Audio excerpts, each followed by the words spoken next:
Guys welcome to our YouTube channel. आज जो होता है ना, हम लोग क्लास 10 का एक टॉपिक डिस्कस करेंगे, मतलब एक ज्योग्राफी का एक चैप्टर है मैन्युफैक्चरिंग इंडस्ट्रीज। इसके बारे में हम लोग डिस्कस करेंगे। On the occasions of Diwali Harish went a market with his parent. Diwali का दिन दिवाली का ये फेस्टिवल रहता है। हरीश जो था वो अपने पेरेंट्स के साथ मार्केट जाता है। दे purchase the shoes and the clothes for him. वो उनके लिए शूज़ और क्लॉथ्स खरीदते हैं। हिज मदर परचेज, उसकी माँ बहुत घर के कपड़े के बर्तन वगैरह, चीनी, चाय पत्ती, दियाज वगैरह खरीदती। Harish observe that the shop in the market were flooded item of sale for sale. देखिए हरीश जो था वहाँ पे ऑब्जर्व करता है कि मार्केट में ना बहुत सारे आइटम, मतलब बहुत ज़्यादा अमाउंट में सामान रहता है जो सेल के लिए रहता है। He wonder how many item could be made in such a large quantity. फिर वो उसको इस बात का भी अचंभा होता है कि इतने सारे जो क्वांटिटीज़ में कैसे सामान बन सकता है। उसके his father explain that shoes, cloth, sugar are ये सब मैन्युफैक्चरिंग इन मशीन, ये बड़े बड़े इंडस्ट्रीज़ वगैरह में बनती है। कुछ यूटेंसिल जो होते हैं छोटे इंडस्ट्रीज़ में बनती हैं, और दिया वगैरह जो लोग होते हैं वो घर में बनाते हैं। Productions of good in large quantity after processing from raw material to form a valuable product is called manufacturing. ऐसा प्रोसेस जिसमें हम लोग जो रॉ मटेरियल, कच्चा पदार्थ होता है ना, उसको हम लोग क्या करते हैं ना, लार्ज क्वांटिटीज़ में लेकर हम लोग क्या करते हैं, नया वैल्यूएबल प्रोडक्ट बनाते हैं। तो वो हमारा मैन्युफैक्चरिंग कहलाता है। Do you know that paper is manufacture from wood sugar from sugar cane, iron and steel from iron ore and aluminium from bauxite.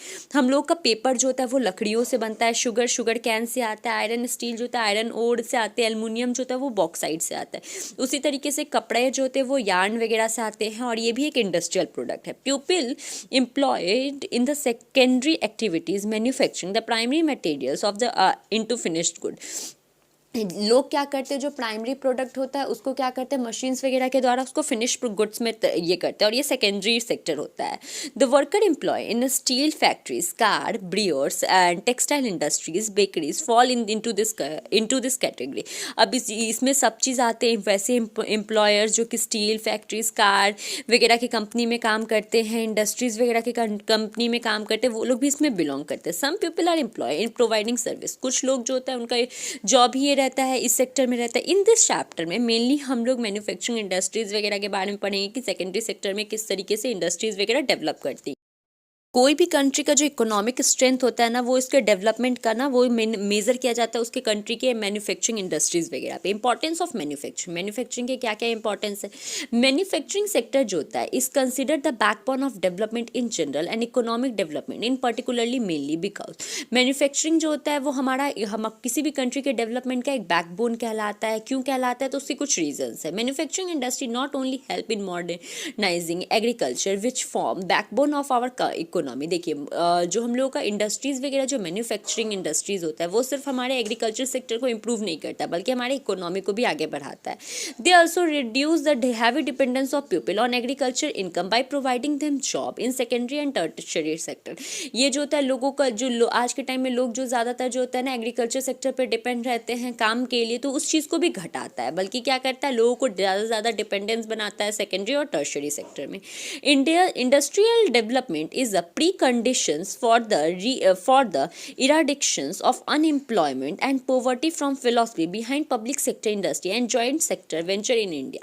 जो ये इंडस्ट्रियल डेवलपमेंट होता है ना, इससे क्या होता है, जो बेरोजगारी जो है वो कई हद तक खत्म होता है, ठीक है, और लोग जो होता है वो ज़्यादा से ज़्यादा जॉब वगैरह करने लगते हैं। It was also aim to bringing down regional disparities, establish industries in tribal and backward area.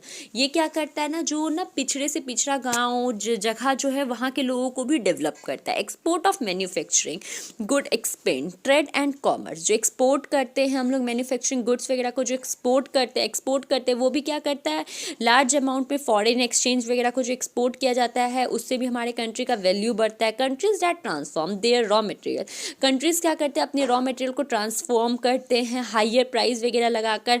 देखिए जैसे फॉर एग्जाम्पल मानिए हम क्या किए ना, लकड़ी काट के लाए, ठीक है, उस लकड़ी का पहले प्राइस हमको 100 रुपये मिल रहा है, लेकिन हम उस लकड़ी का पलंग बना के अगर हम बेचेंगे तो उसका प्राइस हमको 2000 रुपये मिलेगा।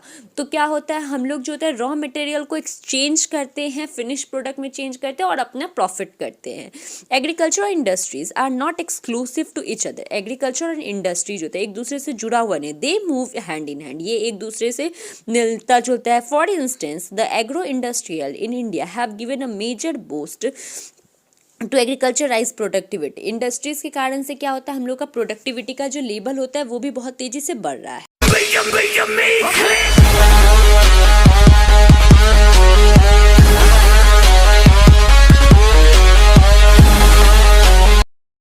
They depend on later for raw material and sell their products such as irrigation, pump, fertilizer, insecticide, pesticide, plastic and PVC pipe, machines and tools to the farmer।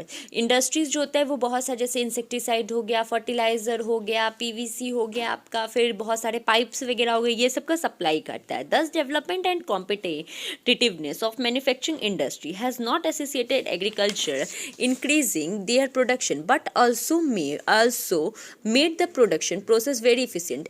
तो हम लोग कह सकते हैं जो इंडस्ट्री होता है वो सिर्फ प्रोडक्शन बढ़ाता नहीं है बल्कि प्रोडक्शन के लेवल को भी बेटर करता है। इन प्रेजेंट टाइम में अगर हम लोग बात करें, वर्ल्ड ऑफ ग्लोबलाइजेशन की बात करें, तो हर इंडस्ट्री को हर इंडस्ट्री जो होता है वो फेस कर रहा है, एज अ कॉम्पिटिशन फेस कर रहा है। Self sufficiency alone is not enough. सिर्फ अपने आप में सक्षम होने पाना ये सिर्फ जरूरी नहीं है। आवर मैन्युफैक्चरिंग गुड जो होता है must be at a part और in quality with those of international market. सबसे बड़ी बात क्या है कि कोई भी इंडस्ट्री जो होता है उसका क्वालिटी पे डिपेंड करता है। अगर उसका क्वालिटी बेटर है तो वो किसी के साथ भी कॉम्पिटेट कर सकता है और वो इंटरनेशनल मार्केट में आसानी से टिक सकता है। Contributions of industry to the national economy.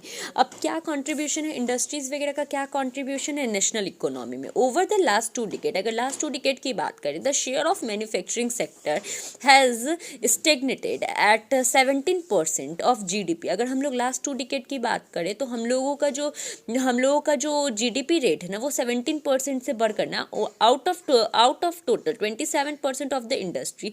देखिए ये 70% बढ़ा है जिसमें 27% तो इंडस्ट्री का ही देल है, बाकी जो होता है माइनिंग, क्वायरिंग, इलेक्ट्रिसिटी, ये सब है। This is much lower in comparison to some East Asian economy, जो कि दूसरे ईस्ट एशियन कंपनीज के कंपेयर में, इकोनॉमी के कंपेयर में काफ़ी कम है। वेयर इट इज़ 25 to 35% है। The trend of growth rate in manufacturing over the last decade has been around 7% per annum. ये जो होता है ना हम लोगों का ना लास्ट कुछ शताब्दी से ये 7% पर एनम से बढ़ा है। द डिजायर ग्रोथ जो होता है रेट ऑफ नेक्स्ट डिकेड 12% हुआ। सिंस 2003 की बात करें तो मैन्युफैक्चरिंग रेट जो होता है 9 to 10% एनम हो गया।